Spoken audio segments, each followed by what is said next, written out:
দিনটা ছিল 3ই ফেব্রুয়ারি, আমাদের জীবনের সবথেকে বেশি ইম্পর্ট্যান্ট এবং স্পেশাল দিন বলতে পারো।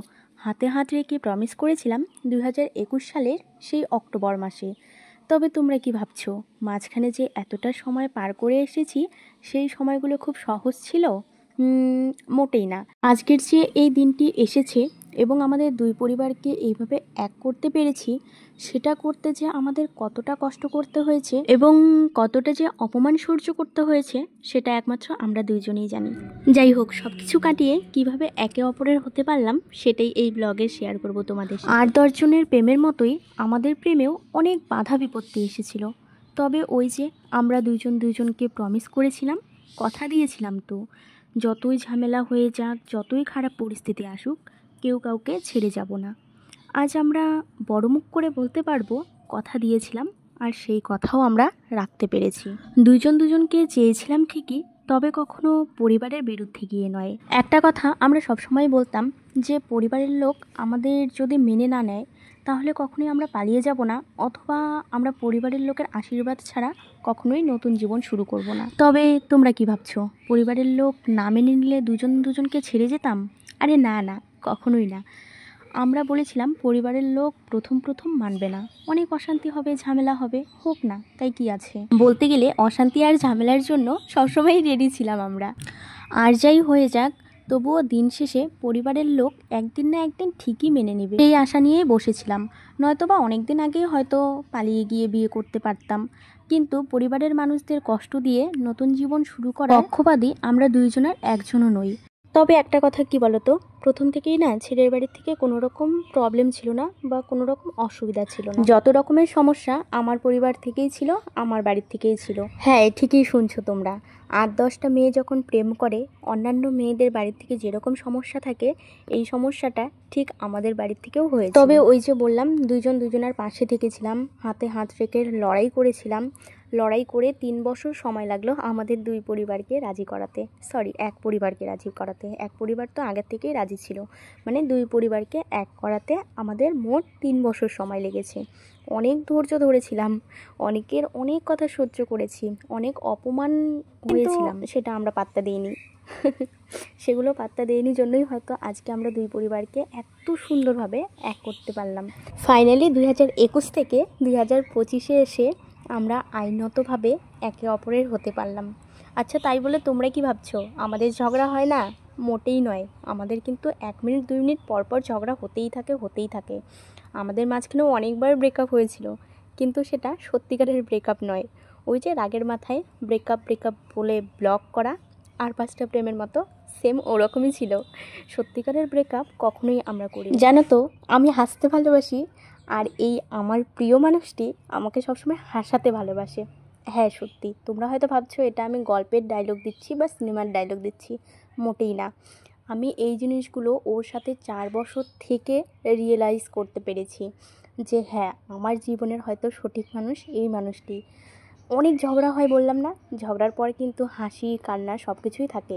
অভিমান করে বসে থাকি আমি, কিন্তু সবসময় হাসানোর চেষ্টা সেই মানুষটা আমাকে করে, যে কি করে আমাকে ভালো রাখবে, কি করে আমার মুখে হাসি ফোটাবে, সবসময় এগুলোই করতে থাকে। আজকে যখন দুজনার হতে পেরেছি, সবার প্রথমে ও চলে এসেছে দেখো একটা মন্দিরে পুজো দিতে। কারণ ও যে আমাকে নিয়ে কত মন্দিরে মানতি করেছে সেটা হয়তো বলা বাহুল্য।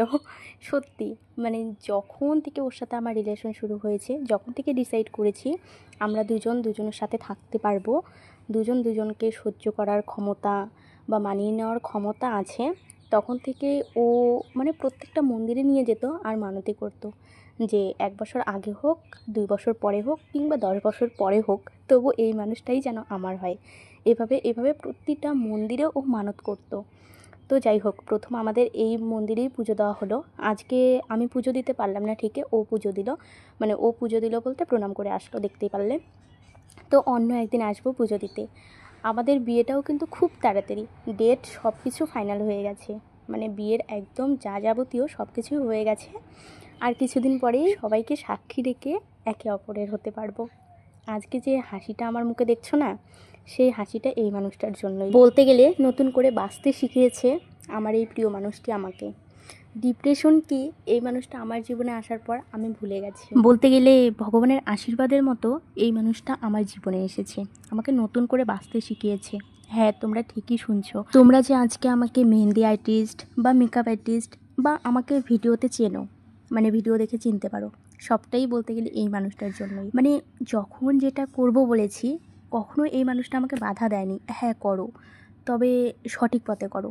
তুমি যেটা যেটা করতে চাও সেটাই করো। আমি সবসময় তোমার পাশে থাকবো এবং তোমার যতটা যা হেল্প করতে পারি ততটাই হেল্প করব। এই কথাগুলোও সে বলতো। সবসময় যেমন সে আমাকে সাপোর্ট করতো, সেরকম কিন্তু সবসময় আমার মানসিক শান্তি, মানে কি করলে আমি মানসিক শান্তি পাবো সেই জিনিসগুলোও খেয়াল করতো। মানে আমার পরিবারের লোকের বিরুদ্ধে গিয়ে সে আমাকে কাজ শিখিয়েছে, মানে মেকআপ আর্টিস্ট হওয়ার কাজটা সে শিখিয়েছে। যখন আমি মেকআপ আর্টিস্ট হবো তখন কিন্তু আমাদের বিয়ে ফাইনাল হয়ে গেছে। তো আমাদের বাড়ির থেকে প্রথমত কাজগুলো করতে দেয়নি, কিন্তু সেই মানুষটা বলেছে না করুক, তুমি করো। সে আমাকে সাহস দিত, হ্যাঁ তুমি করো, আমি তোমার পাশে আছি, তুমি করো। ওর সাহসে আমি করতে পেরেছি। ইভেন জানো তো, একটা ইন্টারেস্টিং বিষয় বলছি। গতকালকে ওর আশীর্বাদ ছিল, মানে আমাদের বাড়ির থেকে আশীর্বাদ করতে গিয়েছিল। এইদিকে আমাদের দুই ফ্যামিলি যখন বসে আলাপ আলোচনা করছিল, তখন আমি তো বাড়িতে ছিলাম। আমাদের দুইজনের তখন ফোনের মধ্যে তুমুল ঝগড়া, মানে তোমাদের কি বলবো, এত ঝগড়া করে কান্নাকাটিও করেছি। যাই হোক, আজকে সকালবেলা যে আমরা রেজিস্ট্রি অফিসে এসেছি, আমার সাজতে গুজতে একটু লেট হয়েছে জন্য সেটা নিয়েও আমাদের দুজনের ঝগড়া লেগেছিল। কিন্তু দেখো, এখন যখন আমরা পাশে বসে আছি মনে হচ্ছে যে আমরা ঝগড়া করে রেজিস্ট্রি অফিসে এসেছিলাম, মোটেই কিন্তু না। এরকমই আমাদের দুষ্টুমিষ্ট সম্পর্ক। তো যাই হোক, তোমরা আমাদের এইভাবে আশীর্বাদ করো, আমরা যেন সারা জীবন একে অপরের পাশে এইভাবে থাকতে পারি। আর খুব তাড়াতাড়ি সবাইকে সাক্ষী রেখে আমরা একে অপরের হতে যাচ্ছি। তো তোমরা আশীর্বাদ করো, আমাদের সম্পর্ক যেন সারা জীবন এরকমই থাকে। তো ভিডিওটা তোমাদের কেমন লাগলো অবশ্যই কিন্তু জানিও। আর হ্যাঁ, এখান থেকে একটাই কথা বলতে চাই, ভালোবাসা সুন্দর, তবে যদি একে অপরকে সম্মান শ্রদ্ধা সহকারে ভালোবাসা যায়। আর হ্যাঁ, অজুহাত দিয়ে কাউকে কখনো ছেড়ে যেও না। আমাদের মতো হাতে হাত রেখে লড়াই করে যাও, শেষটা দেখবে আমাদের মতোই এতটা সুন্দর হবে।